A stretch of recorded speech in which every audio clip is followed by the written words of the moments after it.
সমাজকারক ব্রাহ্মণ গাজী পীর ও কুতুবগণ অশেষ উপকার করাইতে পারবেন যদি তারা ইসলামের নবীর প্রতি একটু ভক্তি ভরে দরুদ শরীফ পাঠান। আর একটু জোরে হবে না?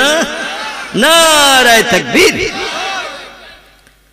কি তত্ত্ব দিয়েছেন আর একটা বার শুনুন, কারণ একবার শুনলে মগজে অ্যাটাচড হবে না, অ্যাডজাস্ট হবে না, মগজে মিল করা যাবে না। আর একবার শুনুন, তিনি বলছেন সাধু সমাজকারক ব্রাহ্মণ গাজী পীর ও কুতুবগণ অশেষ উপকার কুড়াইতে পারবেন যদি তারা ইসলামের নবীর প্রতি একটু ভক্তি ভরে দরুদ শরীফ পাঠান।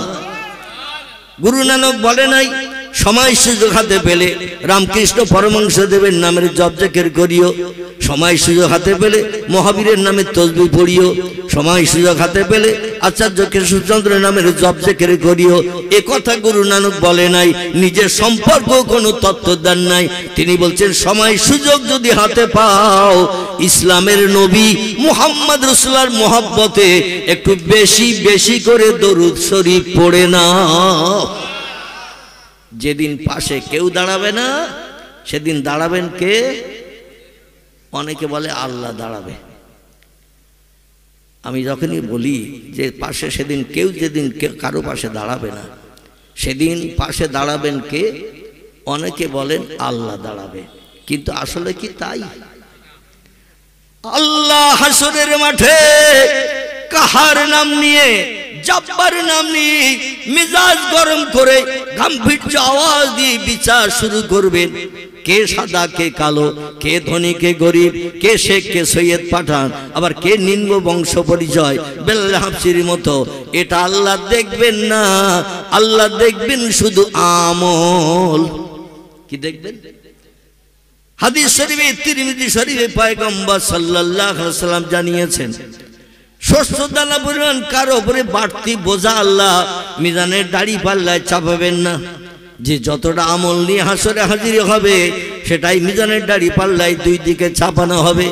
একদিকে সব পুণ্য চাপানো হবে আর একদিকে পাপ বোধি চাপানো হবে। যেদিকে মনিকাটা ঢুকে যাবে সেই লোকটি সেই জায়গার অধিবাসী হবে। সব পুণ্য যদি বেশি হয় লোকটি হবে চির জান্নাতি।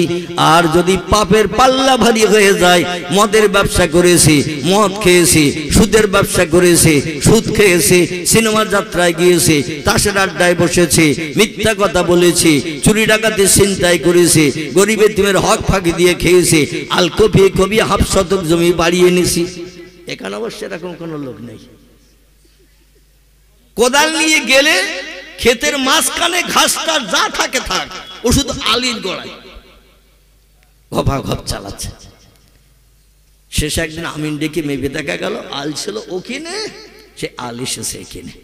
মানে শুধু আল কোপানির কাজ ছাড়া আর কোনো কাজ নাই। এখানে অবশ্য লোক নেই, আছে নাকি? হ্যাঁ আছে। আসলে শিয়াল সব জায়গায় ডেকেছে, ঠিক কি না? শিয়াল সব জায়গায় ডেকে গরিব এতিমের হক ফাঁকি দিয়ে খেয়েছে। বিধবার দরজার কড়া নাড়া দিয়ে রাত 1টার সময় দরজায় ঘা দিয়ে দরজা খুলিয়ে জীবন যৌবনের ক্ষুধা নিবৃত্তি করে কিছু টাকার বিনিময়ে নারীর বুকে হাসি ফুটিয়ে ঘরে ফিরে এসেছি। এমন লোক মনে হয় এই গ্রামে নাই, আছে নাকি? স্বামী নাই, বিধবা, 2টো বাচ্চা আছে ছোট ছোট। এই রকম নারীরা রাতের বেলা ঘুমায় বড় দুশ্চিন্তা নিয়ে। চেহারাটা যদি দেখতে সুন্দরী হয়, 2টো বাচ্চা হয়েছে, তবে চেহারা এখনো ঝটকানি লাইন আসে নাই, এখনো চেহারা দেখতে ভালো যুবতী মেয়েদের মতো। অনেক মেয়েদের ধাত ভালো হয়, 2, 3, 4টা বাচ্চা হলো দেখলে মনে হয় এখনো বাচ্চা হয়নি, আছে না কিছু মেয়ে? আবার কিছু মেয়ে আছে বিয়ের আগে দেখতে অপূর্ব সুন্দরী ছিল, পটল চড়া চোখ ছিল, নাকটা একটু লম্বা কাটিমে ছিল, মাথার চুলগুলো ঢেউ খেলানো ছিল, গালটা একটু শর্ট মার্কা ছিল, মৃগেল মাছের গালের মতো। আমার ভাইরা, চেহারার কাটিং দেখতে সুন্দরী ছিল। বিয়ের আগে যে কোনো লোক দেখলেই মনে মনে চিন্তা করতে এই মেয়েটা বিয়ে করতে পারলে হতো। কিন্তু আমি তো রিক্সা চালাই, ভ্যান চালাই, মেয়েটার বাবা তো 4 তলার মালিক। হাজার স্বপ্ন দেখলো, আশা করলো আমার নসিবে তো জুটবে না, তবে সুযোগ সুবিধা যদি ভবিষ্যতে কোনোদিন পাই, জীবনে শখ মিটাতেও ছাড়ব না। জোরে বলুন একটু নাউজুবিল্লাহ। এইরকম সুন্দরী রূপবতী যুবতী মেয়ে বিয়ে শাদী হয়েছে 3 বছর। ক বছর? 3 বছর বিয়ে হয়েছে, 2 বছরের মাথায় একটা বাচ্চা হয়েছে। দেখবেন অধিকাংশ মেয়েদের বাচ্চা হয়ে যাওয়ার পরে আগে যে বিয়ের আগে চেহারা সৌন্দর্য ছিল, বাচ্চা হওয়ার পরে ওই সৌন্দর্য থাকে। দেখবেন সৌন্দর্য ঘেবো পেয়ারার মতো অনেকের হয়ে যায়। কি পেয়ারা বললাম? ঘেবো পেয়ারা, বাদুড়ে খাওয়া, ওই রকম ঘেবো মার্কা হয়ে যায়। কিছু মেয়েদের ধাত ভালো, তারা বাচ্চা হলেও সুন্দরী থাকে। কিছু মেয়েদের ধাত খারাপ, বাচ্চা হয়ে গেলে চেহারার সৌন্দর্য একেবারে হাফ হাফ হয়ে যায়।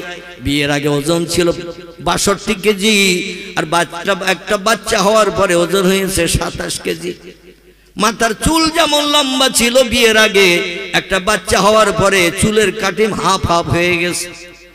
জোরে একটু আকাশে মেঘলা দেখলে মেয়েটা বাইরে বার হয় না, ঝড়ে আবার আমারে উড়িয়ে নিয়ে যায় কিনা। আমার ভাইরা, আল্লাহ পাক বলছেন তোমার জীবন যৌবন দুদিনের জন্য, চিরদিন থাকবে না, থাকবে না। আর কিছু নেকড়ে বাগমার কাছে গন্ধ শুকে শুকে বেড়ায়, সুযোগ পেলেই সদ্ব্যবহার করতে যায়। স্বামী মারা গেছে 2টি বাচ্চা রেখে, রাতের গভীরে দরজায় ঠোকা মারছে। বলে কে দরজায় ঘামাচ্ছ? বলে আমি অমুকের বেটা এসেছি, 3 তলা বাড়িওয়ালা, 4খানা গাড়ি রয়েছে, বাজারে বড় 2খানা দোকান রয়েছে, আমি এসেছি। বলে কি খবর? বলে আর থাকতে পারি না, তোমার চিন্তায় রাত্রে ঘুমাতে পারি না, এই জন্য এসেছি তোমার সঙ্গে একটু সাক্ষাতে। তবে ফিরি ফিরি সাক্ষাৎ করব না, তোমার সংসারের ভবিষ্যতের দায়িত্ব নিলাম আমি। জোরে বলুন একটু নাউজুবিল্লাহ। আমার ভাইরা, আবার কত ব্যক্তির প্রাণ নাশ করে তার ব্যবসা বাণিজ্য কেড়ে নেওয়ার জন্য কত ব্যক্তি উৎপেতে রাস্তার ধারে ড্রেনের ওপাশে বসে থাকে। যেই বাজার থেকে দোকান বন্ধ করে বাড়ি যাবে, সঙ্গে সঙ্গে লাফ মেরে নেকড়ে বাঘের মতো তরবারি দিয়ে কল্লা দ্বিখণ্ডিত করে রাস্তায় ফেলে রাখবো। পরের দিন তার সময় সম্পত্তি অর্থবিত্ত সব আত্মসাতের চিন্তা ভাবনা নেব। এরকম মানুষও আছে না না এই পৃথিবীতে? এরকম মানুষও আছে। আল্লাহ বলেন বান্দা, একটা নারীরে বিধবা বানালে, ছোট্ট 2 বাচ্চারে এতিম বানিয়ে দিলে, দুনিয়ার সংসার জীবনে সুখ ভোগের জন্য আমার কাছে একদিন তোমাদের আসতেই হবে। সুম্মা ইলাইহি তুরজাউন, আমার কাছে তোমাদের ফিরে আসতেই হবে, কোনো সন্দেহ নাই। আর আসলেই কিন্তু চুলচেরা বিচার হবে। কোন একটা মানুষ বিধর্মী হলো, প্রাণ নাশ করলে সঙ্গে সঙ্গে লোকটা কাফের হয়ে যায়। কি হয়? মুসলমান মারতে হবে না, কোনো ভিন ধর্মাবলম্বী তারে যদি প্রাণ নাশ করে বিবি বাচ্চারে বিধবা এতিম বানান, আল কতলুন আল মাকতুলুন ফিন্নার। হাদিস শরীফে পয়গম্বর বলছেন আল্লাহ তাকে চির জাহান্নামী বানিয়ে দেবেন। জোরে বলুন একটু সুবহানাল্লাহ। এই সব জায়গায় সুবহানাল্লাহ বলা যাবে? সব জায়গায় সুবহানাল্লাহ বলা যাবে। ভালো খুশির খবর শুনলে সুবহানাল্লাহ, যেখানে দুঃখের খবর, খারাপ খবর, সেখানে বলতে হবে নাউজুবিল্লাহ। কি বলতে হবে? নাউজুবিল্লাহ বলতে হবে। আমার ভাইরা, আমি আপনাদের কাছে যে কথাটি বলছিলাম, আল্লাহ পাক হাসরের মাঠে কাহার নাম নিয়ে, জাব্বার নাম নিয়ে, রাগান্বিত মেজাজ নিয়ে বিচার শুরু করবেন। যখন নবী পয়গম্বরেরাও পর্যন্ত আল্লাহর সামনে যেতে ভয় করবেন, এত মেজাজ গরম করে আল্লাহ বিচার শুরু করবেন। আল্লাহ, আমার দুনিয়ায় বাস করেছো 87 বছর, আমার নেমার জায়গা জমির ফল ফসলাদি খেয়েছো তুমি। এই 87 বছর ধরে আমার দুনিয়ায় ঘর বেঁধে বসবাস করেছো, বিবি বাচ্চা নিয়ে, যুবতী সুন্দরী স্ত্রী নিয়ে জীবন যৌবনে খোদানে বৃদ্ধি করেছো। আর মুয়াজ্জিন দৈনন্দিন 5 বার করে মসজিদের মাইকে আযান ধ্বনি দিয়েছেন, আল্লাহু আকবার, আল্লাহু আকবার। এখানে বোধহয় এরম দেয় না, দেয় আজান দেয় নাকি? আল্লাহু আকবার। পৃথিবীর সব মসজিদে এই আজান ধ্বনি ওঠে না? ওঠে না? যখন আজান হয়, কিছু যুবক আছে চালাক মার্কা, ও কম্বলে একটা মুড়ি দিয়ে থাকলে শীতের সময় যেই আজান শুরু হয় তার উপরে আর 3খানা চাপিয়ে দেয়, যাতে 4টে কম্বল ফুরিয়ে যেন মুয়াজ্জিনের আজান কানে না যায়। 4খানা মুড়ি দেয়। আল্লাহ বলছেন হাইয়া আলাস সালাহ, এ তত্ত্ব আমি আজানের জন্য দান করেছি। নামাজের জন্য ধাবিত হও, নামাজের জন্য ঘর ছাড়ো, বিবি ছাড়ো, বিছানায় লাথি মারো, মসজিদে এসে অ্যাটেন্ড করো, জামাতে হাজির হয়ে যাও। হাইয়া আলাল ফালাহ, ওই নামাজের ভিতরে তোমাদের কল্যাণ আছে, উপকার আছে, লাভ আছে। জামাতে মসজিদ ইমামের পিছনে দাঁড়িয়ে যাও, নামাজ পড়ে ঘরে ফেরার আগে তোমার বাড়িতে আমি সোনায় সোহাগা বানিয়ে দেব। জোরে বলুন একটু সুবহানাল্লাহ। আল্লাহর দুনিয়ায় বাস করব, আল্লাহ নেয়ামত খাবো, আল্লাহর অনুদান বিবি বাচ্চা নিয়ে সংসার জীবনে সুখ ভোগ করবো, আর মুয়াজ্জিনের আজানে কান দেব না। আল্লাহকে হাসরে ছাড়বে বলে মনে হয়? সেই খোদার কসম, আল্লাহ কিন্তু হাসরে ছাড়বেন না, চুল চেরা বিচার করবেন। ওয়াকিমুল ওয়াজনা বিল কিসতি ওয়ালা তুকসিরুল মিজান। আল্লাহ বলেন শস্য দানা পরিমাণ আমি কাউকে বাড়তি ফ্যাসিলিটি দেব না, আবার শস্য দানা পরিমাণ বাড়তি বিপদও কাউকে ফেলবো না। যে যেমনটা আমল নিয়ে আসবে আমলের প্রতিদান হাতে হাতে দিয়ে দেব। আর ফেরেশতাদের বলবো, ও ফেরেশতারা, এই বান্দা জাহান্নামী হয়ে গেছে, এর গলায় লোহা শিকলের দড়ি পরিয়ে হড় হড় করে টানতে টানতে জাহান্নামে নিক্ষেপ করো। এই বান্দা আমার প্রেমিক বান্দা সাব্যস্ত হয়েছে, নামাজ কাজা করেনি, বছরে 1 মাস রমজানের রোজা দাঁতে দড়ি দিয়ে থেকেছে, বিকালবেলা পিপাসায় কাতর হয়েছে, জীবন যায় যায়, তবু 1 ফোঁটা পানি জিভে লাগায়নি। এই বান্দা রমজানের রোজা রেখে মদ খায়নি, সুদের ব্যবসা করেনি, মিথ্যা কথা বলেনি, চুরি ডাকাতি করেনি, ফাইসি গল্প গুজব করেনি, মুখ খারাপ করেনি। এই জন্য তার আমল নামার থলিতে আমি ওহদ পাহাড় সম কয়েকটি পাহাড়ের সব আমি দান করে দিয়ে মিজানের দাড়ি পাল্লা সবের পাল্লা ভারী করে দিয়েছি। এরে নিয়ে যাও, নূতন জামাইয়ের মতো কদর করে নিয়ে যাও, জান্নাতের দরজায় যে ওকে জান্নাতি ঢুকিয়ে দিয়ে দাও। কেউ যাবেন জান্নাতে, কেউ যাবেন জাহান্নামে, হিসাব নিকাশ শেষ হয়ে যাবে, হাসরের মাঠ খালি হয়ে যাবে। কতদিন লাগবে তাম পৃথিবীর সব দেশের মানুষের বিচার করতে? একটা আইডিয়ার মতো একটা সময় মেয়াদের কথা বলেন তো দেখি। হাসরের মাঠে বর্তমান পৃথিবীতে 256টা দেশ। কটা বললাম? একটু কথা বলেন। 256টা দেশ বর্তমান পৃথিবীতে, গুগল সার্চ করে দেখবে। কিছুদিন আগে ছিল 228টি।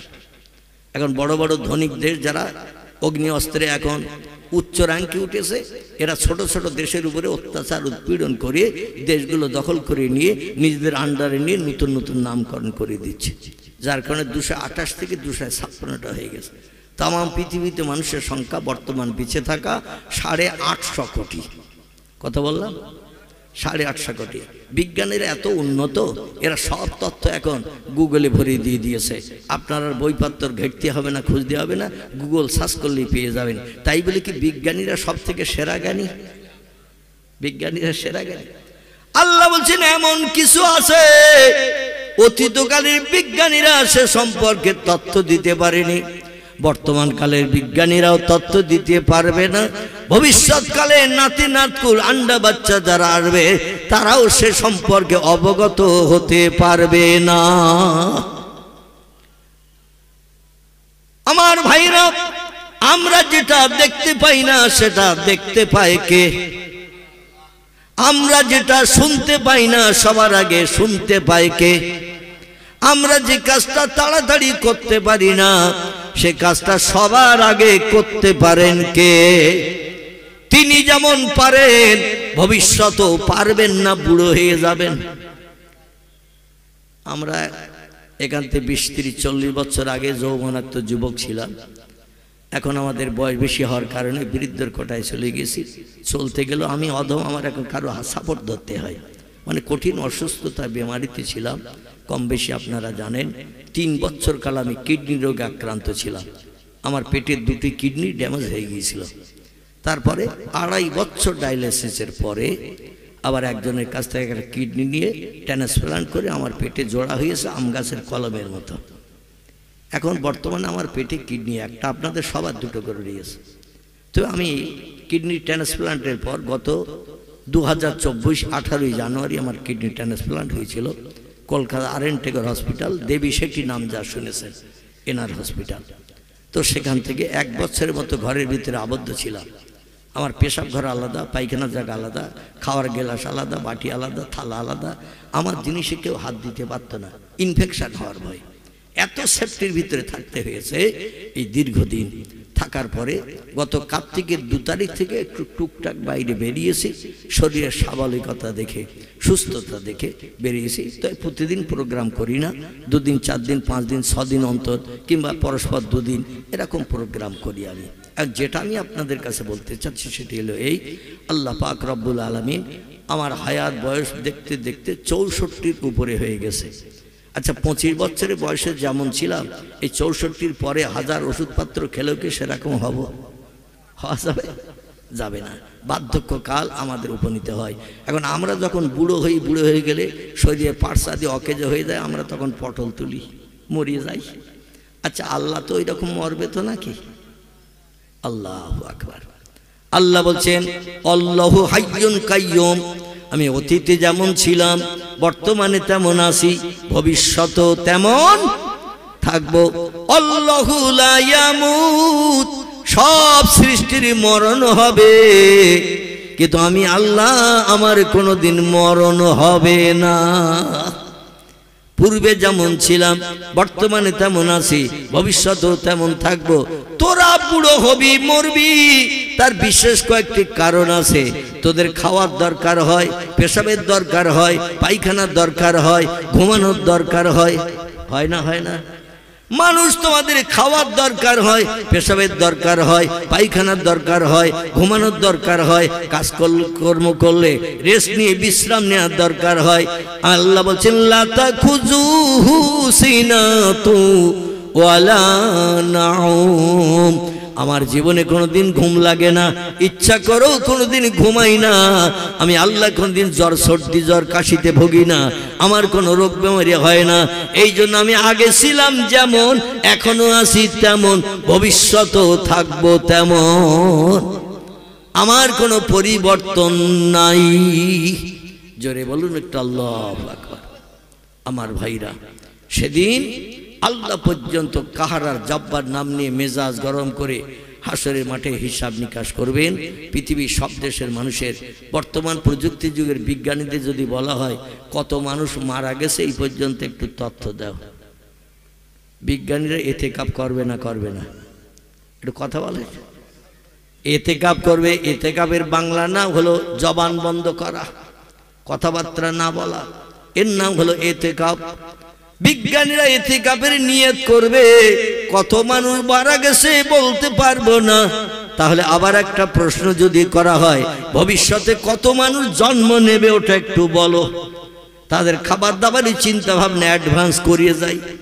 বিজ্ঞানীরা এখানেও এতেকাপ করবে না? করবে না? আগামীতে কত মানুষ জন্ম নেবে আমার বাপ ঠাকুর দাদা বলিনি, আমিও বলতে পারছি না, ভবিষ্যৎ নাতি নাতকুর তারাও বলতে পারবে না। তবে বিজ্ঞানীদের জিজ্ঞাসা করলে ওরা বলে দেবে বর্তমান তাম পৃথিবীতে বেঁচে থাকা মানুষের সংখ্যা 850 কোটির মতো। এই তথ্যটা দিতে পারবে। আল্লাহ বলছেন কত মারা গেছে ওটা আমি জানি, আগামীতে কত আন্ডা বাচ্চা জন্ম নেবে সেটাও জানি, বর্তমানে কোন দিন কার মরণ হবে আমি আল্লাহ সেটাও জানি। আমার কোনো অগসরে কিচ্ছু নাই। জোরে বলুন একটু সুবহান। সে আল্লাহ হাসরের মাঠে সেদিন কোনো ব্যক্তির পাশে দাঁড়াবেন না। নবী বলছেন সেদিন সব মানুষের হিসাব নিকাশ একটা দিনে শেষ করা হবে। কটা দিনে? একটা দিনে শেষ করা হবে। একটা দিন আমরা কত ঘন্টায় গুনি? একদিন ক ঘন্টায় গুনি? 24 ঘন্টা। আলহামদুলিল্লাহ। দেখবেন ট্রেন স্টেশনে যাবেন, ওখানে কিন্তু 12 ঘন্টার ঘড়ি নাই। আমার হাতে যে ঘড়িটা 12 ঘন্টা, 12-র পরে একটা, ঠিক না ভুল? একটার পরে দুটা। কিন্তু ট্রেন স্টেশনে যেয়ে দেখবেন 24 ঘন্টার দিন, 12-র পরে 13, 13-র পরে 14, 14-র পরে 15, এইভাবে 24 পর্যন্ত গণনা করা হলে একটা দিন পরিপূর্ণ হয়। আমার ভাইরা এয়ারপোর্টে যাবেন, ওখানেও দেখবেন 24 ঘন্টার ঘড়ি।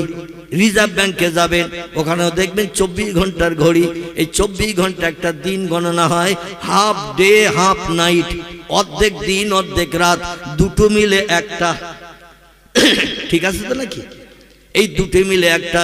এখন এই তামাম পৃথিবীতে কত মানুষ মরে গেছে কেউ বলতে পারে না, আগামীতে কত জন্ম নেবে তাও বলতে পারে না। বর্তমানে আছে 850 কোটির মতো, তাই বলে।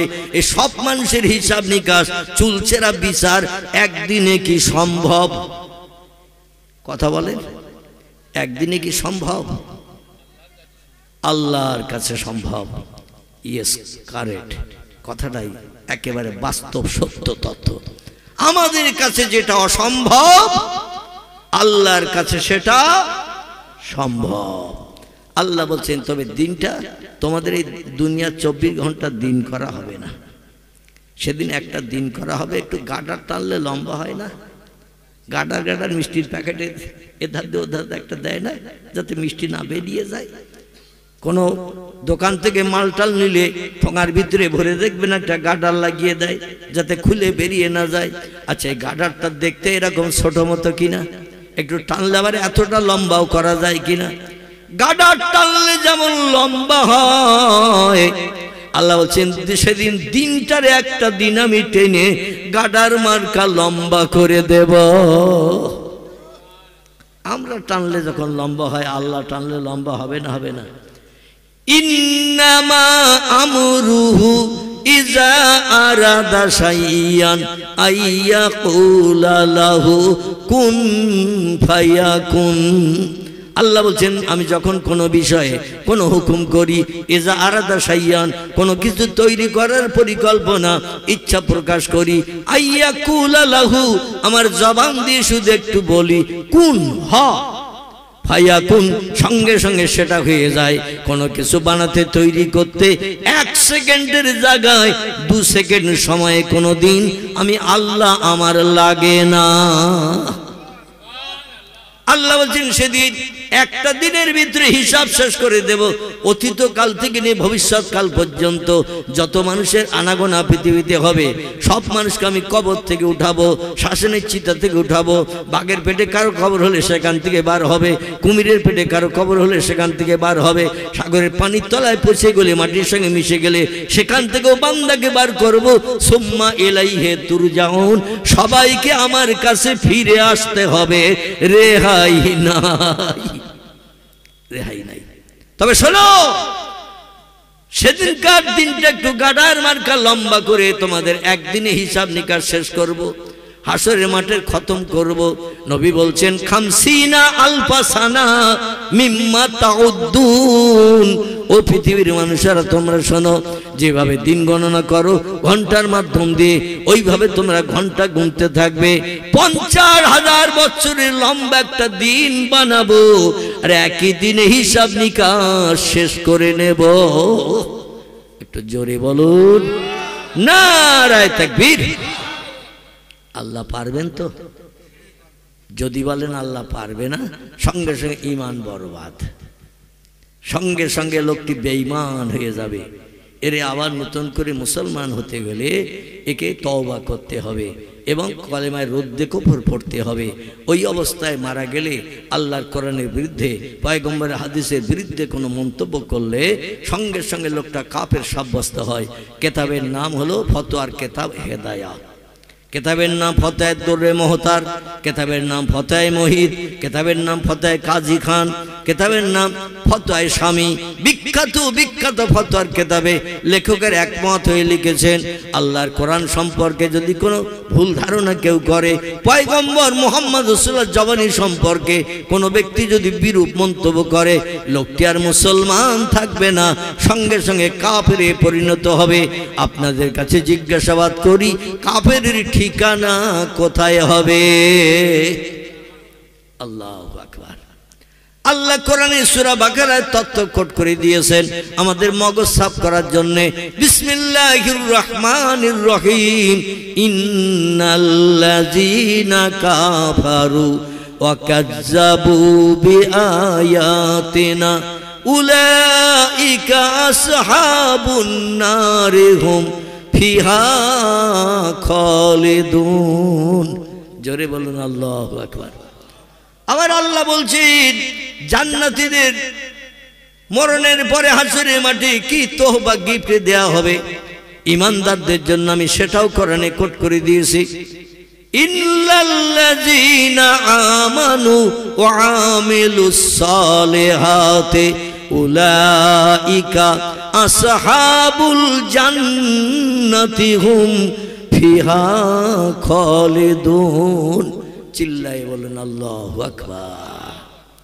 আল্লাহ বলছেন যারা আমাকে স্রষ্টা বলে মানবে না, আমি আল্লাহ আমারে না দেখে যারা বিশ্বাস করবে না, যারা বলবে বাদ দাও তো, বিজ্ঞানীরা সব কিছু দেখতে পেল, সব কিছু মানুষকে দেখালো, আমরা এইখানে বসে আছি, আমাদের চোখের সামনে হাজারো ক্ষুদ্র ক্ষুদ্র জীবাণু পয়জান ঘুরে বেড়াচ্ছে, কিন্তু আমরা খালি চোখে দেখতে পাচ্ছি না। দূরবীক্ষণ যন্ত্র চোখে লাগালে দেখবেন সামনে হাজার হাজার গুঁড়ো গুঁড়ো জীবাণু পয়জান ঘুরে বেড়াচ্ছে, যেটা খালি চোখে দেখা যায় না, দূরবীনের মাধ্যম দিয়ে সেটা চোখে দেখা যায়। বিজ্ঞানীরা বলছে গুঁড়ো গুঁড়ো ক্ষুদ্র ক্ষুদ্র জীবাণু পর্যন্ত আইগেলাসে চোখে দেখতে পেলাম। আর তামাম পৃথিবীর মালিক যদি একজন থাকবে, তার চেহারা না জানি কত লম্বা, কত বড়, কত মোটা হবে, আজ পর্যন্ত আমাদের চোখে দূরবীনেও পর্যন্ত ধরা পড়ল না। এই জন্য আমরা একমত হয়ে বলছি there is no god, Allah is nothing. স্রষ্টা বলতে কেউ নেই, প্রভু বলতে কেউ নেই। পৃথিবী প্রাকৃতিক নিয়মে চলছে আর চলবে, এর পরিচালনার মালিক টালিক কেউ নেই। একটু জোরে বলুন নাউজুবিল্লাহ। আছে না কিছু এই দলের মানুষ, কিছু আছে এই দলের মানুষ এখনো পর্যন্ত স্রষ্টা মানতে চায় না। আল্লাহ বলছেন আমারে দেখতে পাবে না, লা তুদরিকুল আবসার, তোমাদের চামড়ার চোখে আমার চেহারা তোমরা দেখতে পাবে না, কারণ আমার চেহারার জ্যোতি নূর এত উজ্জ্বল, এত বেশি। আমি পৃথিবীতে নজির দেখিয়েছি আমার একজন পয়গম্বরকে দিয়ে। পয়গম্বরের বাবার নাম ছিল ইমরান, পয়গম্বরের নাম ছিল মুসা কালিমুল্লাহ। শুনেছেন নাম?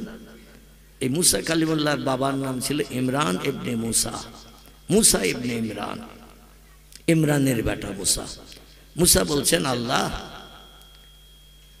প্রায় সমস্যা সমাধানের জন্য মিশর থেকে মাদানের দেশের এই পাহাড়ের মাথায় না উঠলে তোমার সঙ্গে কথা হয় না। পৃথিবীতে প্রথম মোবাইল মেশিন ব্যবহার করেছিলেন যিনি, ওয়্যারলেস টেলিফোন ব্যবহার পৃথিবীতে করে দূরের খবর ঘরে বসে বসে পেয়েছিলেন যিনি, তার নাম হলো মুসা কালিমুল্লাহ। মুসা নবীর আগে টেলিফোন যন্ত্র কেউ বানায়নি, কেউ ব্যবহার করেনি। এখান থেকে দেখতে দেখতে 4500 বছর আগের কথা। কতদিন বললাম? 4500 বছর আগের কথা।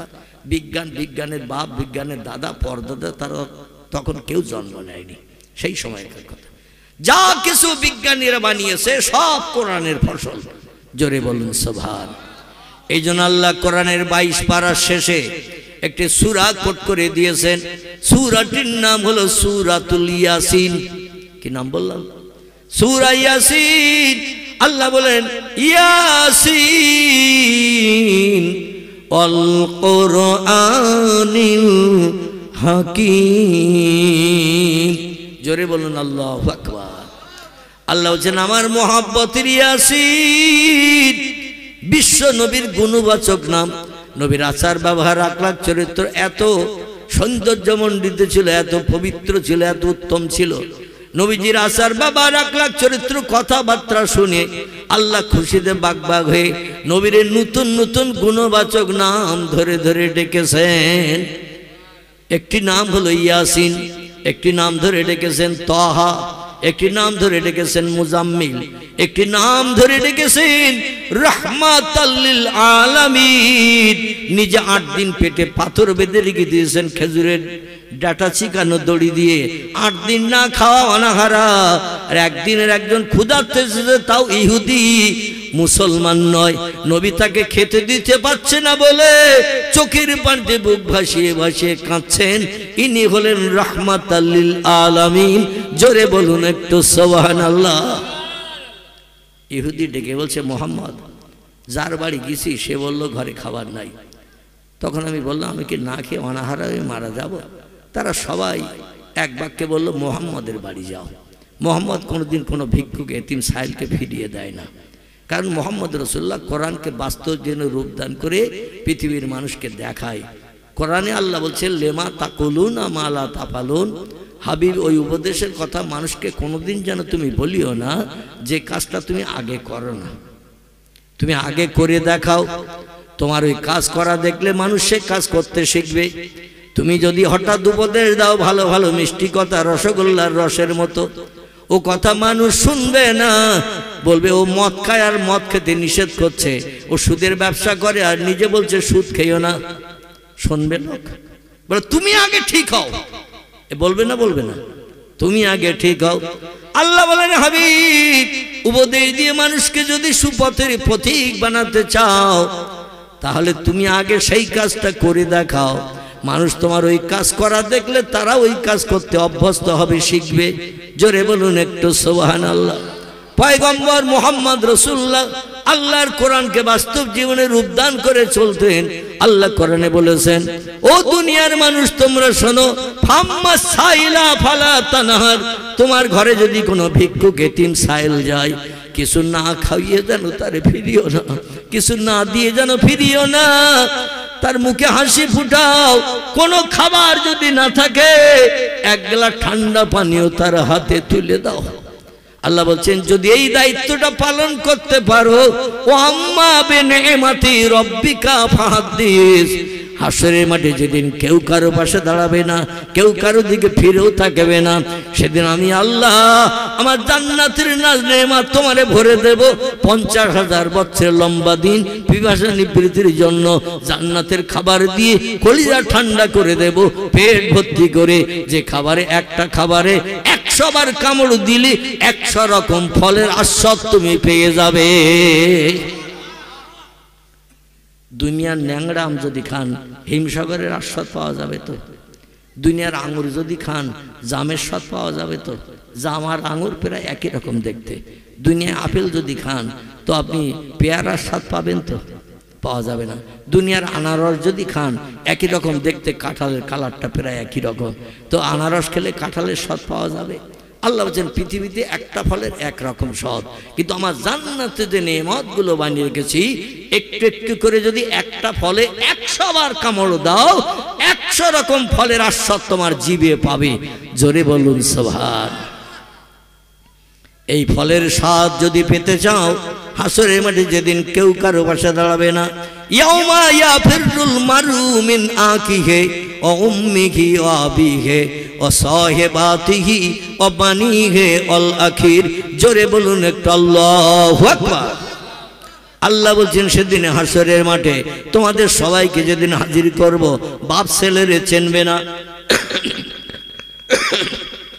ছেলে বাপের চিনবে না, মা মেয়ের কাছে পরিচয় দেবে না, মেয়ে মার কাছে কোনো পরিচয় দেবে না, ভাই বোনের কাছে পরিচয় দেবে না, বোন ভাইয়ের কাছে পরিচয় দেবে না, বন্ধু বন্ধুর দিকে ফিরেও পর্যন্ত তাকাবে না। সেদিন এই মানুষের বিপদে হাসরের মাঠে একজন ব্যক্তি মানুষের পাশে দাঁড়াবেন, তিনি হলেন সাইয়্যিদুল আম্বিয়া রাহমাতাল লিল আলামিন খাতামান নবিয়্যিন শাফিয়াল মুজনাবিন রাহিতুল আশিকিন মুরাদিল মুশতাকিন সিরাজুস সালিকিন মিসবাহুল মুকাররাবিন জাদ্দিল হাসান আল হুসাইন আবুল কাসিম মুহাম্মাদুর রাসূলুল্লাহ। প্রাণ ভরে বলুন সাল্লাল্লাহু আলাইহি ওয়াসাল্লাম। আল্লাহ সেদিন কোনো বান্দার মুখের দিকে ফিরে তাকাবেন না, রহমতের নজরে তাকাবেন না। সেদিন আল্লাহ তাকাবেন ওই মিজানের দাড়ি পাল্লার মণিকাটার দিকে। কি আমল করে এসেছো, মণিকাটা যেদিকে যাবে সেই দিককার খোরাক তুমি বনবে, সেখানকার অধিবাসী বনবে। কারো শস্য দানা পরিমাণ বাড়তি ফ্যাসিলিটি দেব না, শস্য দানা পরিমাণ বাড়তি বিপদও ফেলবো না। যে যেমন আমল নিয়ে দুনিয়া থেকে আসবে আমলের প্রতিদান হাতে হাতে পাবে। আল্লাহর গাম্ভীর্য মেজাজ দেখে পয়গম্বরেরাও পর্যন্ত আল্লাহর সামনে যাবে না। জোরে বলুন একটু সুবহানাল্লাহ। সেদিন একজন যাবেন, তিনি হলেন আমাদের পয়গম্বর, আমাদের রাহবার কামলিওয়ালা, নাম তার মুহাম্মদ রাসূলুল্লাহ।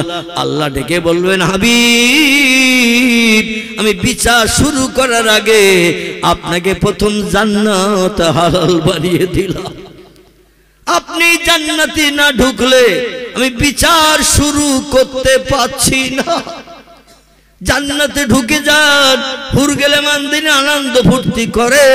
23 বছরের কলেমার জিন্দিগি, কত ঘাত প্রতিঘাত খেয়েছেন, কত অত্যাচার উৎপীড়ন নির্যাতন পেয়েছেন, কত পাথর খেয়ে গিয়ে সারাটি সোনার বরণ দেহ রক্তে জামা কাপড় ভিজিয়ে লাল করে দিয়ে দিয়েছে। তাইবের পাহাড়ের কিনারায় বর্ষার পানির মতো এত পাথর মারল আপনার উপরে, বেহুশ হয়ে 4 ঘন্টা পাহাড়ের কিনারায় বেহুশ হয়ে পড়ে থেকেছেন। ও হাবিব, এই জন্য আপনার আমি সূর্যের রৌদ্রে হাসরের মাঠে দাঁড় করতে চাই না। আপনি আগে জান্নাতে ঢুকে যান, জান্নাতে না ঢুকলে বিচার শুরু করব না। নবী বলবেন, আল্লাহ আমি যদি জান্নাতে যে হুরগেলেমানদের নিয়ে আনন্দ ফুর্তি করি, কারণ আপনি জান্নাতের হুরগেলেমানদের এত সুন্দর সৌন্দর্যময় চেহারা বানিয়ে দিয়েছেন, মানুষ দেখলে আর কোনো খেয়াল তার থাকবে না। হুরুম মাকসুরাতুন ফিল খিয়াম ফিহিন্না খায়রাতুন হিসান। আল্লাহ এত সুন্দর রূপবতী যুবতী নারী বানিয়ে জান্নাতে রেখেছে, বান্দা একটা বার চেহারার দিকে তাকালে আর কোনো খেয়াল তার আসবে না। এই রকম যুবতী সুন্দরী 18 বছরের হুর গেলেমান একটা বেটা ছেলেকে পরিবেশন করা হবে, তহবা দেওয়া হবে 70টা করে। তিরমিজি শরীফের হাদিস, ইমাম আবু ঈসা তিরমিজি রাহমাতুল্লাহ নবীজির জবানে লিপিবদ্ধ করেছেন। পবিত্র তিরমিজি শরীফে একটা বেটা ছেলের সেবা যত্নের জন্য, পরিষেবা দেওয়ার জন্য 18 বছরের সুন্দরী যুবতী হুর গেলেমান বরাদ্দ হবে 70টা। কটা? আচ্ছা, দুনিয়ায় যদি কারো 4টে বউ থাকে, ও কি স্বস্তিতে ঘুমোয়? একটু কথা বলেন। 4টে বউ যদি থাকে, কোরআনের বিধান আছে 4টে বিয়ে করা। আল্লাহ বলছেন, ফানকিহু মা তাবা লাকুম মিনান নিসা মাসনা সুলাসা ওয়া রুবা। আল্লাহ বলছেন, ও দুনিয়ার যুবক পুরুষেরা, পশুর মতো যেন চরিত্র নষ্ট করিও না। গরু ছাগল ভাড়া, হাঁস মুরগি ইঁদুর কুকুর বিড়াল, কে ওর স্ত্রী, কে ওর মা, কে ওর বোন, কে ওর খালা, ওরা কি জাত বিচার করে? যে কোন একটা পুরুষ পশু একটা নারী পশুকে যদি সামনে পায়, জীবন যৌবনের ক্ষুধানিবৃত্তির জন্য মায়ের সঙ্গে ব্যভিচারে লিপ্ত হয়, বোনকেও ছাড়ে না, এমন করে কন্যাকেও ছাড়ে না, সবাই ওর বিবি। আল্লাহ বলছেন, তোমরা সৃষ্টির সেরা, তোমাদের জন্য গাইড বুক দান করেছি। এই গাইড বুকের নাম হলো আল কোরআন। আমি কোরআনে তোমাদের জন্য তত্ত্ব কোট করে দিয়েছি। ফানকিহু, জীবন যৌবনের ক্ষুধানিবৃত্তি করে তুমি যদি সুখী সমৃদ্ধিশালী পৃথিবীতে জীবন গঠন করে বসবাস করতে চাও, বিবাহ করো। অবৈধভাবে কোন নারীর ইজ্জত লুণ্ঠন করিও না, তোমার চরিত্র নষ্ট করিও না। হাদিস শরীফে নবী সাল্লাল্লাহু আলাইহি ওয়াসাল্লাম জানিয়েছেন, যার চরিত্র নাই পৃথিবীতে তার কিচ্ছু নাই। যার চরিত্র নাই, হুসনুন খলিকাহ, নবী বলছেন যার চরিত্র খারাপ, পৃথিবী তার কাছে নিন্দনীয়, খারাপ, তার কিচ্ছু নাই, কিচ্ছু নাই। এই জন্য চরিত্র সংরক্ষণ করতে গেলে পুরুষের প্রয়োজন বিয়ে করা, নারীরও প্রয়োজন বিয়ের বন্ধনে আবদ্ধ হওয়া। ঠিক কি না? নারীরও যেমন জীবন যৌবন আছে, পুরুষেরও তেমন জীবন যৌবন আছে না নাই? আছে। আল্লাহ বলেন, বিয়ের মাধ্যম দিয়ে জীবন যৌবনের ক্ষুধানিবৃত্তি করো, মনে তুমি সুখ আনো, দুশ্চিন্তা থেকে মুক্ত হও। বিয়ে ছাড়া কোনোদিন সম্ভব নয়, কারণ তোমাদের আদি পিতা আদম হাওয়াকে দিয়ে জান্নাতের ভিতরে আমি আল্লাহ স্বয়ং বিয়ের ব্যবস্থা করে দিয়েছিলাম। আদম সুন্দরী যুবতী নারী ঘুম থেকে উঠেই যখন দেখেছে পটল ছাড়া চোখের ছাউনি, এবং দাঁতগুলো মুক্তার দানায় নাই ওই রকম ঝকঝকে, ঠোঁটটা লালি মার্কা, চোখ দুটো পটল চড়া হরিণীর মার্কা, দেখেই তো আদম পাগল হয়ে গেল। বহুদিন জান্নাতের ভিতরে থাকি, একা একা ঘুরি, একা একা বাড়াই, একা একা জান্নাতের ফল তুলি আর খাই, একা একা গাছতলায় ঘুমিয়ে পড়ি, আবার গাছতলায় ঘুম ভেঙে উঠি। মনে মনে চিন্তা হতো, একটা জিনিস যেন আমার নাই। আল্লাহ একদিন ডেকে বলছেন, আদম, আমার জান্নাতের ভিতরে ঘুরছো ফিরছো বেড়াচ্ছ খাচ্ছ, তোমার কি কোনো অভাব আছে? আদম বলছে, লা ইয়া রব্বি, আমার কোনো অভাব বলতে কিচ্ছু নাই, যেটা মনে করি সেটা পাই। আল্লাহ বলেন, কোনো অভাব নাই? আদম বলছে, আল্লাহ যখন ঘুম থেকে উঠি তখন মনে হয় যেন একটা জিনিস নাই। কটা? একটা জিনিস যেন নাই। আল্লাহ বলছেন কি নাই সেটা বলে দে, আমি দিয়ে দেই। আমি খাস করে তোর সুন্দর সৌন্দর্য মণ্ডিত করে বানিয়েছি, আমার জান্নাত তোর উপভোগের জন্য দান করেছি। এই জান্নাতের বিল্ডিংয়ে ইয়াকুত, জমরুদ, মারজান, হাইরা, পন্না, চুন্নি, নামি দামি পাথর দিয়ে বিল্ডিংয়ের সৌন্দর্য বৃদ্ধি করেছি। কত গার্ডেনে পিকনিকের স্পট, কত সুন্দর সুন্দর ফল ফুলের বাগান বানিয়েছি। সব তোমাকে উপভোগ করার জন্য আমি অনুদান হিসাবে তোমাকে দান করে দিয়েছি। কুলু আশরাবু মির রিজকিল্লাহ, আমার জান্নাতের ভিতরে যত রিজেক আদি আছে, পানীয় দ্রব্য, ফল ফুল খাবার আছে, সব তুমি খাও, পান করো, কোনো বাধা নাই। জোরে বলুন সুবহানাল্লাহ। এরপরও তোমার অভাব আছে? বলে আল্লাহ যখন ঘুরি ফিরি বেড়ায় তখন অভাবের কথা মনে হয় না। ঘুম থেকে যেই উঠি তখন গালে হাত দিয়ে একটু চিন্তা করি কি একটা জিনিস যেন নেই। আল্লাহ বলছে কি নেই বলি দে, আমি দিয়ে দেই। আল্লাহ দিতে সময় লাগবে, আল্লাহ শুধু কোন বলবে হয়ে যাবে। এই জন্য আল্লাহ যখন তখন দিতে পারে কিনা, এমনকি আল্লাহ কথা বলার আগেও পর্যন্ত হয়ে যায়। জোরে বলুন সুবহান।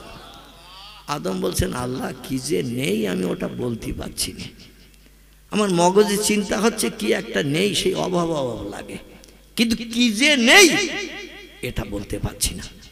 আল্লাহ বলছেন তুমি যখন বলতে পারছো না তা আমি কি বলিয়ে দিতে পারি? একটু জোরে বলুন আল্লাহু আকবার। আল্লাহ বলছেন ইয়ালামু খায়নাতাল আয়ুনে ওয়া মা তুখফিস সুদূর। তোমরা গভীর রাত্রে বারান্দায় বসে বসে মনে মনে যে চিন্তা করো, দুনিয়ার কেউ জানে না, খবর রাখে না কি চিন্তা করছো, আমি আল্লাহ খবরটাও রাখি। গভীর রাত্রে অমাবস্যার রাতে আমি আল্লাহ পাক আরশ কুরসিতে সপ্তম আসমানের উপরে থাকি। অতীতকালে ছিলাম, বর্তমানকালে আছি, ভবিষ্যতেও থাকবো। সপ্তম আসমানের উপরে সিদরাতুল মুনতাহা, তার উপরে আমি আল্লাহ পাক বানিয়েছি আমার আরশ কুরসি। ওইখানে বসে তামাম বিশ্ব আমি পরিচালনা করি। ও বান্দা বান্দিরা শোনো, অমাবস্যার গভীর অন্ধকার রাতে, যেদিন সারা রাত আকাশে চাঁদ ওঠে না, সারা রাত্রি আধার অন্ধকার অমাবস্যার রাত। আবার পূর্ণিমা যেদিনে হয়, সন্ধ্যা থেকে নিয়ে ভোর পর্যন্ত পুরো রাত চাঁদনির আলো দেখা যায়, এরে বলা হয় পূর্ণিমা। আর অমাবস্যা তারে বলে সারা রাত চাঁদের নাম নিশানা পাওয়া যায় না, এত ঘোরকৃষ্ট অন্ধকার। মাঝে মাঝে পথ চলতি মানুষও ধাক্কা খায় গাছতলায়, মাঝে মাঝে সাইকেলে অ্যাক্সিডেন্ট হয়, যদি একটু মেঘাচ্ছন্ন হয় আরো ঘোরকৃষ্ট অন্ধকার। মাঝে মাঝে সাইকেলে অ্যাক্সিডেন্ট হয়। আল্লাহ বলছে ওই রকম গভীর অন্ধকার রাতে এই পৃথিবীর জমিনে একটা ক্ষুদ্র গুঁড়ো পিঁপড়ে যদি হেঁটে যায়, আমি আরশ কুরসি থেকে তার পায়ের শব্দটাও শুনতে পাই। এই পৃথিবীর জমিনে ওই পিঁপড়ের এক জায়গায় যখন নিজেদের মনের কথাগুলো বলে, আজ পর্যন্ত বিজ্ঞানীরা কোনো যন্ত্র মেশিনের মাধ্যম দিয়ে পিঁপড়ের এক জায়গায় মিটিং করে কি আলোচনা করছে এই আওয়াজটা মেশিনে ধরে তুলে দিতে পেরেছে? কিয়ামত পর্যন্ত পারবে না। আল্লাহ বলছেন কি আলোচনা করছে ওটাও পর্যন্ত আমি আল্লাহ জানি। এত বড় মহান স্রষ্টা তিনি। আল্লাহু লা ইলাহা ইল্লা হুয়াল হাইয়ুল কাইয়্যুম। জোরে বলুন একটু আল্লাহু আকবার। তাহলে সেই আল্লাহ আদমের মনের ভিতরে কি দুশ্চিন্তা কি নাই ওটা আল্লাহ বলতে পারবে না? পারবে কি না? আল্লাহ বলছেন তোর যদি মরণ হয়, দুনিয়া চিরস্থায়ী বসবাসের জায়গা নয়, আর দুনিয়া মাজরাতুল আখেরা, দুনিয়া হলো পরকালের শস্যক্ষেত্র। এখান থেকে কিছু ফসল ফলাতে হবে, পরকালে জান্নাতের ভিতরে যে কোটি কোটি বছরের লম্বা দিন সুখ ভোগ করার, ফসল ভাঙিয়ে খাওয়ার সুযোগ হবে। সকলে বলুন আমিন। এই জন্য আমি সকল যুবক ভাইদের কাছে অনুরোধ রাখছি, লাল হলুদের পিছনে ঘুরে ঘুরে আর গন্ধ সকবেন না, ইবলিশ শয়তানের প্ররোচনার ফাঁদে পা দেবেন না। আপনাদের গ্রামে জলসা, অক্লান্ত পরিশ্রম করেছেন, হাড় ভাঙা খাটনি কেটেছেন, সুন্দর পরিবেশ বানিয়েছেন। পরিবেশের সৌন্দর্য হলো মানুষ, ঠিক না ভুল? এই পরিবেশের সৌন্দর্য হলো মানুষ। এই জন্য সকলে এই মজলিসে ভরাট বেঁধে মৌচাকের মৌ পোকার মতো এসে বসে যান। আলহামদুলিল্লাহ আলহামদুলিল্লাহিল্লাযী হাদানা লিহাযা ওয়ামা কুন্না লাউলা আন হাদানাল্লাহ ওয়াশহাদু আল্লা ইলাহা ইল্লাল্লাহু ওয়াহদাহু লা শারীকা লাহু শাহাদাতান মান আমানা বিল্লাহি ওয়া কাফারা বিজিবতি ওয়াত তাগুত واشهد ان سيدنا ونبينا وشفيعنا وحبيبنا وسندنا ومولانا محمدا صلى الله عليه وسلم عبده ورسوله نبي المكارم الأخلاق الموصوف وبالكمال الأوصاف المنعوت فقد قال الله تعالى في كلامه المجيد وفي الفرقانه الحميد أعوذ بالله من الشيطان الرجيم بسم الله الرحمن الرحيم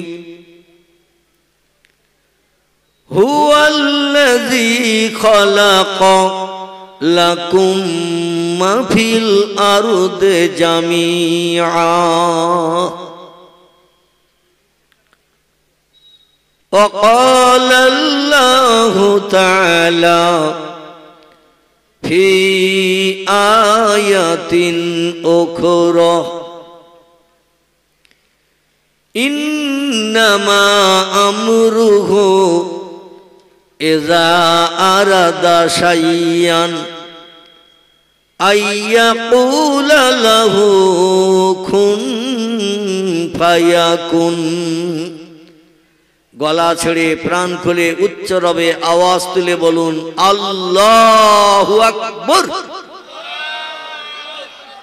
এই বাচ্চারা তোমরা একটু জোরে আওয়াজ তোলো বাবা, তোমাদের এখনো প্রেস্টিজ টেস্টিজ হয়নি, মান সম্মান যাবে না, আত্মসম্মানে বাধা পাবে না। তোমরা যখন চাচা দাদার মতো বড় হবে, 35, 40, 45 বছর বয়স হবে, তখন আর বলতে হবে না, চুপ করে থাকবা। এখন একটু ছোট আসো, এতে প্রেস্টিজ টেস্টিজ আত্মসম্মান মর্যাদার কোনো লাঘব হবে না। তোমরা একটু জোরে আওয়াজ তুললে চাচা দাদাদের একটু ঠোঁট নড়বে। এ ঠিক বললাম না ভুল বললাম? কারণ বাচ্চারা যখন জোরে আওয়াজ দিচ্ছে আমরা চুপ করি, কি করে থাকি? আল্লাহর নামের আওয়াজ তুলতে আপত্তি আছে কার কার? একটু হাত তোলেন তো দেখি। কারণ নেই? আল্লাহু আকবার। আর আল্লাহর নামের আওয়াজ তুলতে আপত্তি থাকাও মানুষের জন্য উচিত নয়, ঠিক কি না? যে আল্লাহ এই পৃথিবীতে সব সৃষ্টি সেরা করে মানুষকে বানিয়েছেন, মানুষ সেরার মর্যাদা যদি দেয়, তাহলে আল্লাহর নামের আওয়াজ পরিষ্কার করে উচ্চ রবে দিতে আপত্তি থাকা উচিত নয়। এই জন্য আল্লাহ বলছেন সূরা 3-এ, বিসমিল্লাহির রহমানির রহিম, লাকাদ খালাকনাল ইনসানা ফি আহসানি তাকবীম। জোরে বলুন একটু আল্লাহু আকবার। আল্লাহ বলেন চারটি জিনিসের কসম খেয়ে আমি মানুষ শ্রেষ্ঠ ঘোষণা দিলাম। আমরা মাঝে মাঝে মানুষকে বিশ্বাসযোগ্যতার জন্য আমার কথাটা যাতে বিশ্বাস করে এই জন্য মাঝে মাঝে বলি খোদার কসম। এ বলি না, খোদার কসম বুধবারের দিন 10টার ভিতরে তোর টাকা দেব। খোদার কসম শনিবারের দিন বেলা 11:30টার ভিতরে তোর বাড়ি যাব।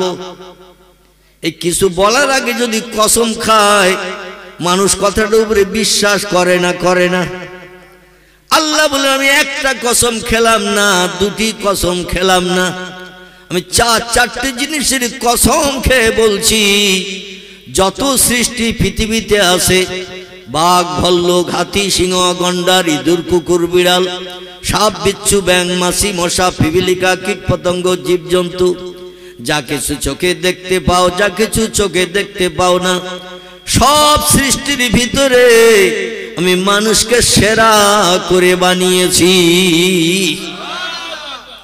আল্লাহ বলেন আমি 3 ফলের কসম খেলাম, জয়তুনের কসম খেলাম, তুর পাহাড় সিনাই পাহাড়ের কসম খেলাম, মক্কার পবিত্র শহর কাবা শরীফের চাতোয়ালের কসম খেলাম। এই চারটি জিনিসের কসম খেয়ে বলছি লাকাদ খালাকনাল ইনসানা ফি আহসানি তাকবীম। সমস্ত সৃষ্টির ভিতরে সেরার মর্যাদা দিয়ে সর্বশ্রেষ্ঠ হিসাবে বিবেচিত করে একটা সৃষ্টিকে আমি পৃথিবীতে পাঠিয়েছি। সেই সৃষ্টির নাম হলো ইনসান। কি নাম? আরবিতে যারে বলা হয় ইনসান, ইংরেজিতে রে বলা হয় ম্যান, বাংলায় রে বলা হয় মানুষ জাতি। আল্লাহ বলেন মানুষ ছাড়া কোনো সৃষ্টি আমার কাছে শ্রেষ্ঠ নয়। শক্তিতে বেশি হতে পারে বাঘ, শক্তিতে বেশি হতে পারে হাতি, শক্তিতে বেশি হতে পারে জলহস্তি, শক্তিতে বেশি হলো মানুষের ব্রেন, বুদ্ধি, মগজের কাছে সব সৃষ্টি নিকৃষ্ট। ঠিক কি না? এই জন্য আল্লাহ বলছেন মানুষ তোমাদের সেরা করে বানিয়েছি। আর তোমরা যদি আমার নামের আওয়াজ একটু জোরে না তোলো তাহলে সৃষ্টির নিকৃষ্ট হিসাবে বিবেচিত হবে। উলাইকা কাল আনাম, তোমরা চতুষ্পদ জন্তুর সমতুল্য হয়ে যাবে। বাঘের আমার নাম ধরে ডাকে কিন্তু বিকট আওয়াজ করে, গরুর আমার নাম ধরে ডাকে কিন্তু তারা হুম্বা হুম্বা করে, ছাগল আমার নাম ধরে ডাকে কিন্তু তারা প্যাঁ প্যাঁ করে, বিড়াল আমার নাম ধরে ডাকে কিন্তু ম্যাও ম্যাও করে, পাখিরা আমার নাম ধরে জপ করে কিন্তু তারা কিচির মিচির করে। এত সুন্দর আমার নামের আওয়াজ ও মানুষ তোমরা ছাড়া কেউ তুলতে পারে না। আজকের এই মজলিসে আমরা সে আল্লাহর নামের আওয়াজ তুলবো, আপত্তি আছে কারো? কারো আপত্তি আছে? আচ্ছা, যেখানে তাস খেলা হয় ওখানে কবার আল্লাহু আকবার বলে খেলা শুরু করা হয়? তাস খেলা হয় যেখানে, মেমের ঘাড়ে গোলাম, গোলামের উপরে বিবি সাফায় না, ওখানে কবার আল্লাহু আকবার বলার পরে তারপর খেলা শুরু হয়। আচ্ছা, যেখানে ক্যারাম বোর্ড খেলা হয়, ক্যারাম বোর্ড এধারে গুটি ওধারে, ওধারে গুটি এধারে, এভাবে ঠেলি ঠেলি দেয় না? আচ্ছা, কবার আলহামদুলিল্লাহ বলে খেলাটা শুরু হয়? একটু কথা বলেন। একবার হয়। এইটা তো আমি শুনতে চাচ্ছি আপনাদের মুখ দিয়ে। আর এই আপনারা মুখ দিয়ে যেটা বলবেন, আল্লাহর অগণিত ফেরেশতা এই কোরআনে মজলিস উপলক্ষে এখানে আসমান থেকে অবারিত বারিত হয়ে এখানে আগমন করে মজলিস ভরিয়ে ফেলেছেন। জোরে বলুন সুবহান। আমরা কিছু সৃষ্টি চোখে দেখতে পাই না, কিন্তু কোরআন হাদিসের আলোকমালায় বিশ্বাস করতে হয়। আল্লাহর ফেরেশতা আমরা দেখতে পাই, কিন্তু ফেরেশতা আছে না নাই? ফেরেশতা আছে। আচ্ছা, জেনেদের আমরা দেখতে পাই, কিন্তু জেন আছে না নাই? আল্লাহ কোরআনে বহু জায়গায় জেনের নাম উল্লেখ করেছেন এবং বলেছেন পৃথিবীতে সেরা জাতি করে দুটি জাতি বানিয়েছি। একটার নাম হলো জিন জাতি, আগুন দিয়ে বানানো, একটির নাম হলো ইনসান, মানুষ জাতি, কাদামাটি দিয়ে বানানো। এই জন্য মানুষ তাদের দেখতে পাবে না, তবে তারা মানুষের থেকে বেশি পৃথিবীতে বসবাস করছে। তারা মানুষের থেকে বেশি বসবাস করছে, আমরা তাদের দেখতে পাই না, ঠিক কি না? সাগরের পানির তলায় কত জীবজন্তু চড়ে বেড়ায়, উপর থেকে নজর করলে দেখতে পাওয়া যাবে। তাই বলে নাই বলে আমরা কি ধারণা করব?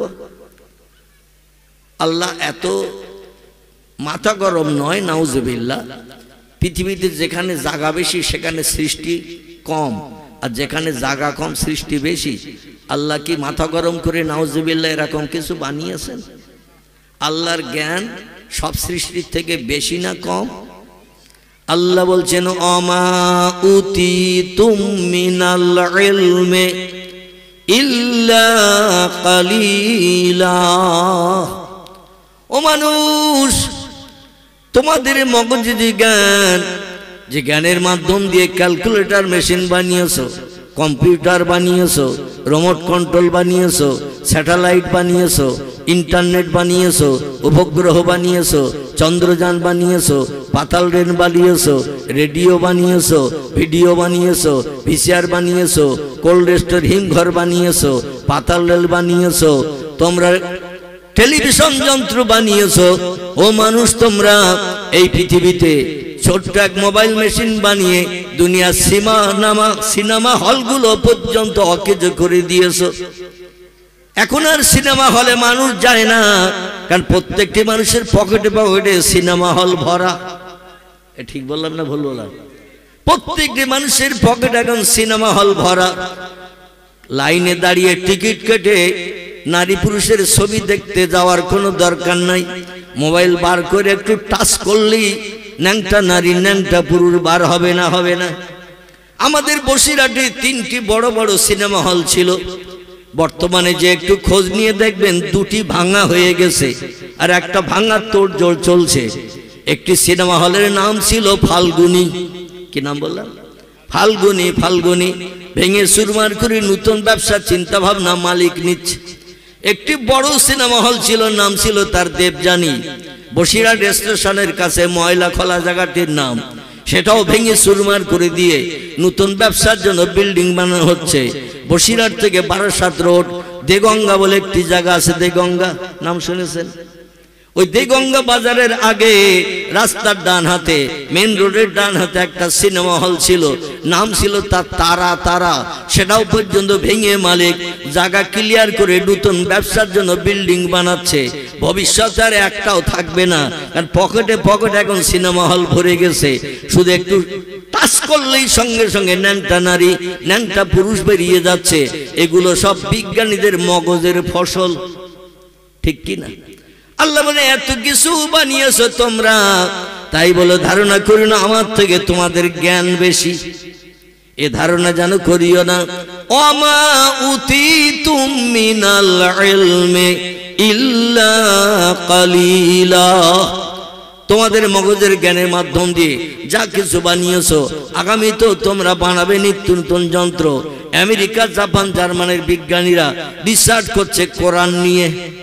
কি নিয়ে? যত কিছু বিজ্ঞানীরা বানিয়েছে সব আল্লাহর পাক কালাম কোরআনের ফসল। আর একটু জোরে হবে না? যদি বলেন হোয়াট ইজ দ্য ডকুমেন্ট, তাহলে একটা ছোট্ট তথ্য দেই।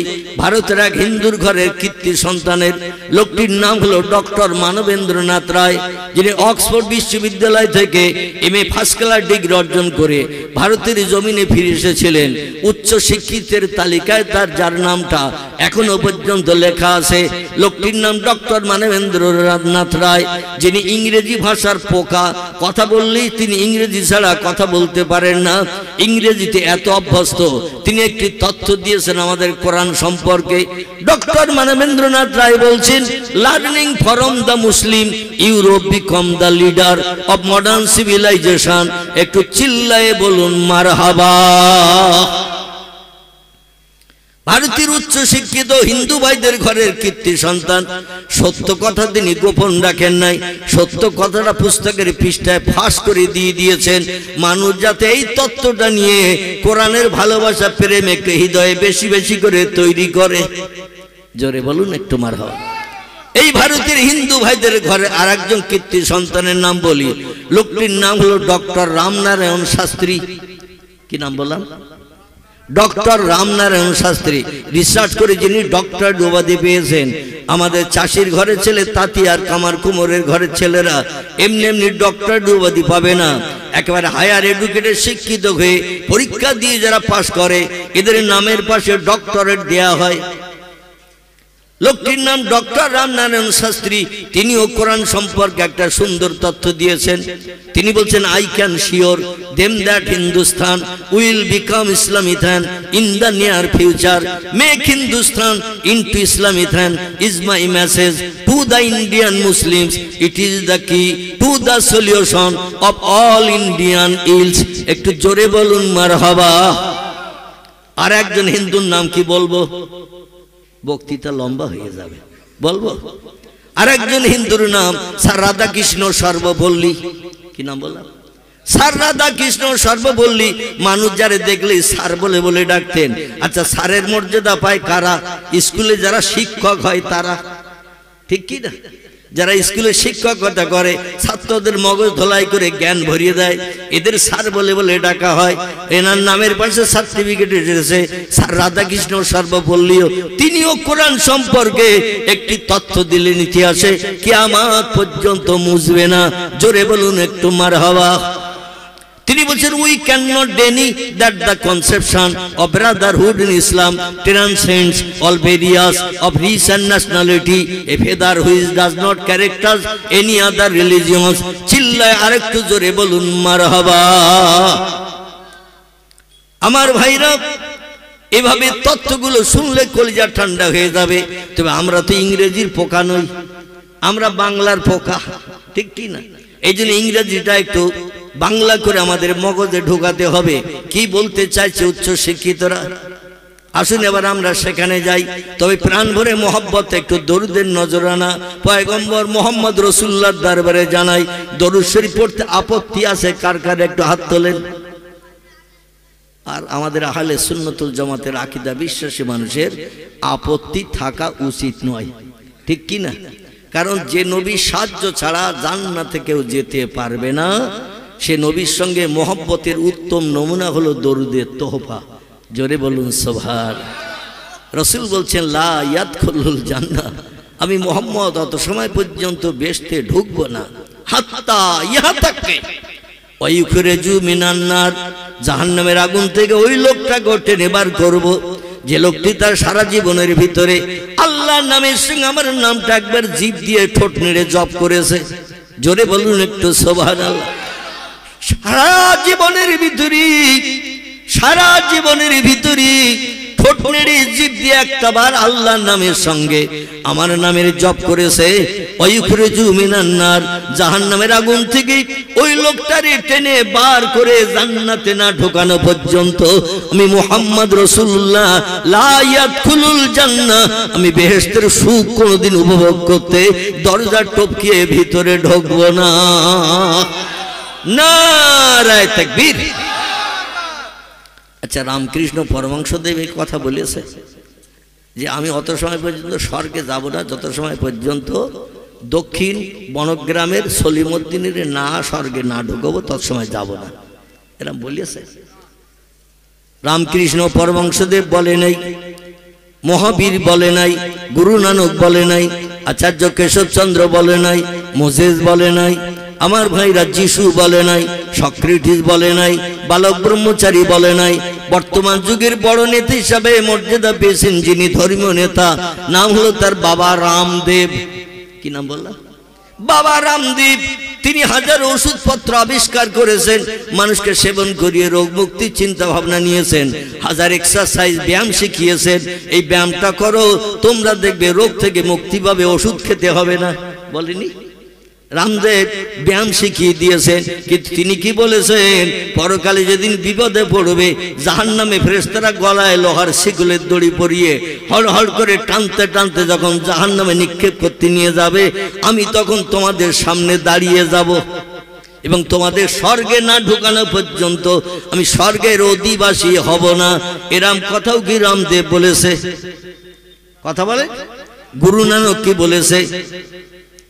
কেউ বলে নাই বলেছেন একজন ব্যক্তি যিনি হলেন মক্কার জ্যোতি, মদিনার বাতি, আব্দুল্লাহর বেটা, মামিনার নয়নের মণি, যার নামের পাশে সার্টিফিকেট দেওয়া হয়েছে সাইয়্যিদুল মুরসালিন খাতামান নবিয়্যিন, এমন করে যার নামের পাশে সার্টিফিকেট দেওয়া হয়েছে রাহমাতাল লিল আলামিন।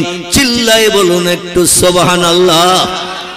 মানুষের জন্য আল্লাহ যাকে রহমত স্বরূপ পৃথিবীতে পাঠিয়েছেন, দয়া দেখাবেন যিনি, বিপদে পাশে দাঁড়াবেন যিনি, অপরের দুঃখে কাঁদবেন যিনি, মানুষের সেবা পরিষেবা দিয়ে মুখে হাসি ফুটাবেন যিনি, তিনি কে একটু নাম বলেন?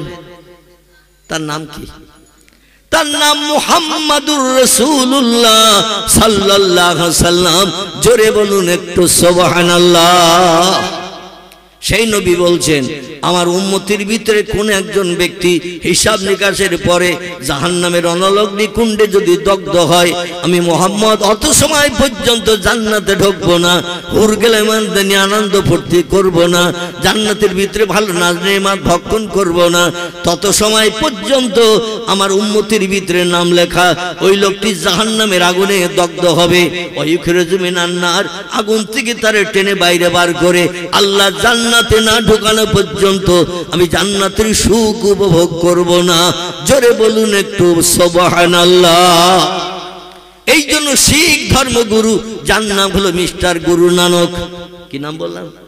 শিখেদের ধর্মীয় নেতা যিনি, যার নাম হলো মিস্টার গুরু নানক, তিনি একটি তথ্য দিয়েছেন ইতিহাসের পৃষ্ঠায়। বইটির নাম হলো হযরত মুহাম্মদ সাল্লাল্লাহু আলাইহি সাল্লাম সম্পর্কে অমুসলিম মনীষীদের বাণী। লেখকের নাম ডক্টর আফাজুল্লাহ রোমেন আফাজ। আমি বইয়ের নাম, লেখকের নাম বললাম। আমার ভাইরা লাইব্রেরি থেকে বইটি কালেকশন করে ঘরে যখন সময় পাবেন বসে বসে পড়বেন, কলিজা ঠান্ডা হয়ে যাবে। সকলে বলুন আমিন। গুরু নানক বলছেন,